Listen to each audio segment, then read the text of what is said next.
जय जिनेंद्र दोस्तों। श्री गणेशाय नमः। दोस्तों आज हम बात करने वाले हैं पंचक के बारे में। पंचक क्या होते हैं, इसके क्या लाभ होते हैं, क्या नुकसान होते हैं, आइए पंचक को जानते हैं। दोस्तों पंचक को हमेशा ही अशुभ मान लिया जाता है, परंतु ऐसा नहीं है दोस्तों। पंचक शुभ फल भी प्रदान करते हैं। पहले हम पंचक को अच्छे तरीके से समझ लेते हैं।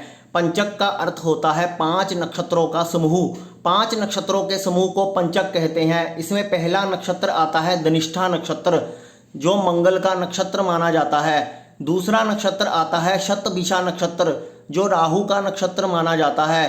तीसरा नक्षत्र आता है पूर्वा भाद्रपद नक्षत्र, जो गुरु का नक्षत्र माना जाता है। चौथा नक्षत्र आता है उत्तरा भाद्रपद नक्षत्र, जो शनि का नक्षत्र माना जाता है। और पांचवा और अंतिम नक्षत्र है रेवती नक्षत्र, जो बुध का नक्षत्र माना जाता है। ये पांचों नक्षत्रों के समूह को पंचक कहते हैं दोस्तों। दूसरे शब्दों में कहें कि जब चंद्रमा कुंभ राशि या मीन राशि में से होकर गुजरता है तो उस समय को पंचक कहा जाता है, क्योंकि पांचों नक्षत्र कुंभ राशि और मीन राशि के बीच में ही पड़ेंगे।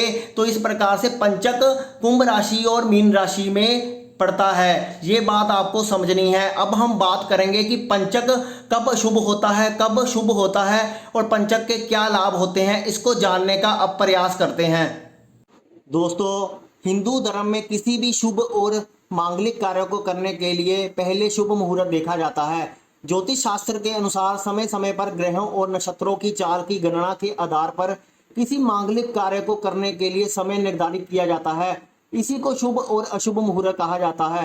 शुभ मुहूर्त में कार्य करने पर उस काम में सफलता की प्राप्ति होती है, जबकि अशुभ मुहूर्त में किया गया कार्य में कई प्रकार की बाधाएं उत्पन्न होती है। जब कभी अशुभ नक्षत्र का योग बनता है तब इस योग को पंचक कहा जाता है। ज्योतिष में पंचक को अशुभ माना जाता है। मुहूर्त ज्योतिष के महानतम ग्रंथ मुहूर्त चिंतामणि के अनुसार घनिष्ठा, शतभिषा, पूर्वा भाद्रपद, उत्तरा भाद्रपद तथा रेवती ये नक्षत्र पर जब चंद्रमा गोचर करते हैं तो उस काल को पंचक कहा जाता है। जैसे हमने पहले आपको बताया, इसे बदवा भी कहते हैं। पंचक निर्माण कभी होता है जब चंद्रमा कुंभ और मीन राशि पर गोचर करता है।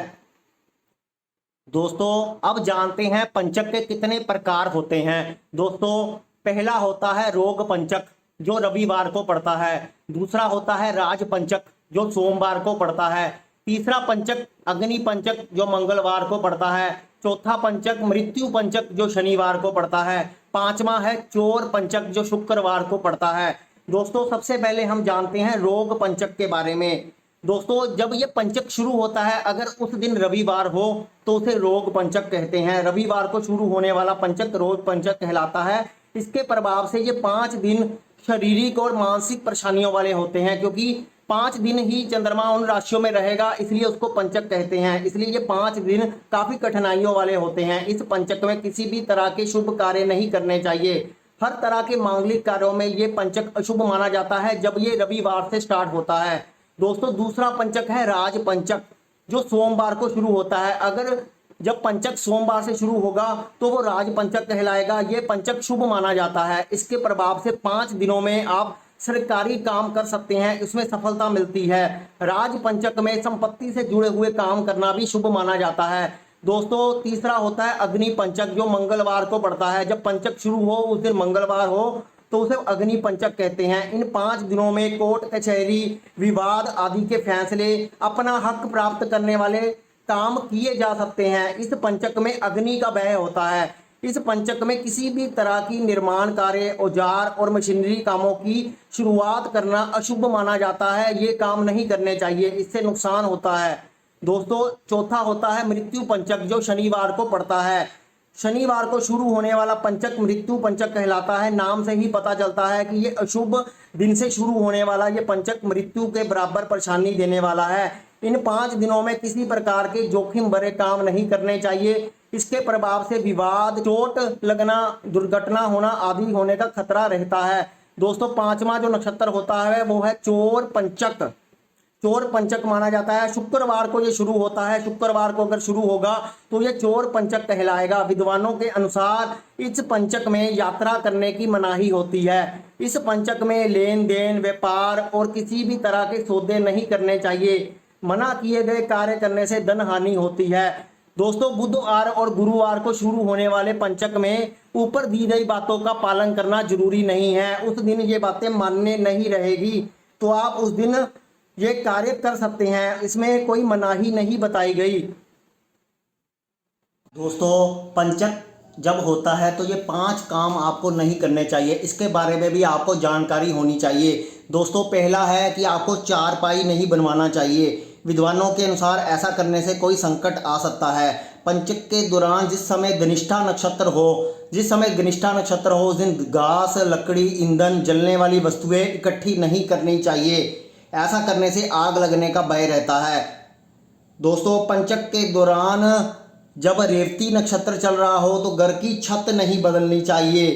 अगर आप घर की छत बदलते हो तो विद्वानों का कहना है इससे धन हानि और घर में क्लेश होता है। दोस्तों पंचक के दौरान दक्षिण दिशा की यात्रा नहीं करनी चाहिए।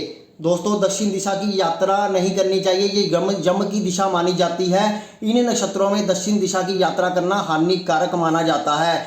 दोस्तों सबसे महत्वपूर्ण बात है कि शव का अंतिम संस्कार, अगर 5 दिनों में किसी की मृत्यु हो जाती है तो शव का अंतिम संस्कार करने से पहले आपको किसी योग्य विद्वान पंडित जी की सलाह अवश्य ले लेनी चाहिए। अगर ऐसा करना पॉसिबल ना हो तो शव के साथ 5 पुतले या कुछ जो एक तरह की घास होती है ऐसी बनाकर अर्थी पर रख लेना चाहिए और इन 5 का भी शव की तरह पूर्ण विधि विधान से अंतिम संस्कार करना चाहिए, तो पंचक दोष समाप्त होता है। ऐसा गरुड़ पुराण में लिखा गया है।